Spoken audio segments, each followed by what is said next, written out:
श्रीराम. शांती परमात्म स्मरणाने मिळते. नवविधा भक्तीत जशी श्रवण ही पहिली भक्ती, तद्वतच अनेक संत लक्षणांमध्ये शांती हे पहिलं लक्षण आहे. वास्तविक संतांची लक्षणं सांगता येणं कठीणच, तरी पण असं म्हणता येईल की शांती हे संतांचं मुख्य लक्षण.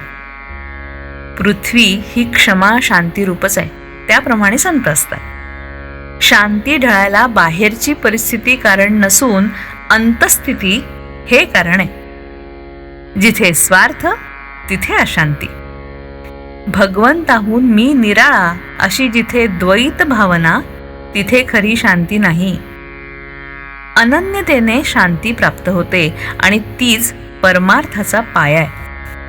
पैसा आणि लौकिक ही अशाश्वत आहे, त्यांच्यात चित्त ठेवल्याने अशांतीच येणार.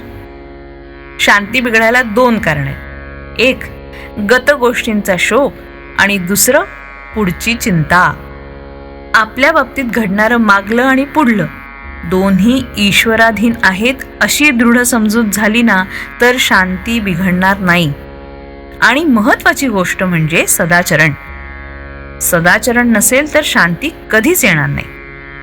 पश्चाताप करण्याची पाळी येईल म्हणून प्रत्येक कर्म भगवंताच्या साक्षीने करावं.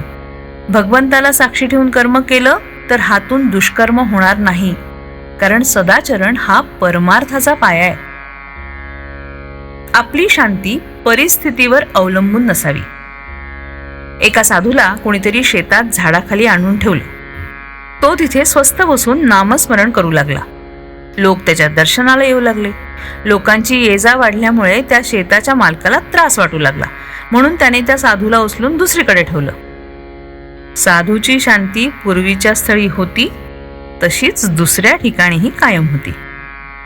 शेतमालकाला आश्चर्य वाटलं. ज्याचं मन शांत आणि चिंतारहित असतं त्याला कुठेही ठेवा, तो शांतच राहणार.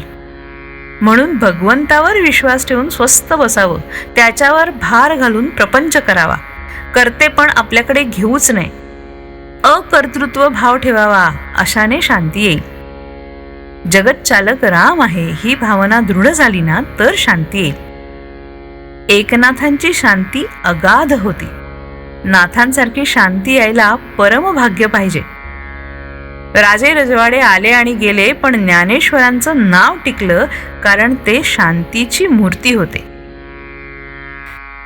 ही शांती काय केलं असताना मिळेल? भगवत स्मरणा वाचून अन्य उपायाने ती साधणार नाही. जे जे घडतंय ते ते भगवत इच्छेने घडतंय ही दृढ भावना असणं हेच शांतीचं लक्षण. कर्तृत्वाभिमान शांतीच्या आड येतो. विद्या, वैभव, कला, संपत्ती, संतती याने शांती येतेच असं नाही. निरपेक्षता हे शांतीचं मूळ आहे. मनाविरुद्ध गोष्ट घडल्यानंतर लगेचच भगवंताची आठवण करावी म्हणजे आपोआप शांती येईल. मनातली शांती कायम ठेवून रागवता येतं. तसं केल्यास हातून प्रमाद घडत नाही. श्रीराम.